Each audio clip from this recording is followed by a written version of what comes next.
Hey there, welcome back to the channel. In this video, I'll show you how to fix Roblox Manager. This experience is restricted problem.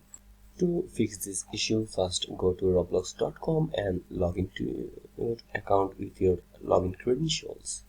Then from here, select the gear icon. Then select settings. Now from here you will see parental controls. Here just select it, and you can manage your child Roblox experience, learn more. And then from here confirm the parent pin is enabled. If you didn't enable, just enable it by selecting here, select here, and then from here see alert experience is for all ages. If it doesn't select, just select it and confirm it, and that's it.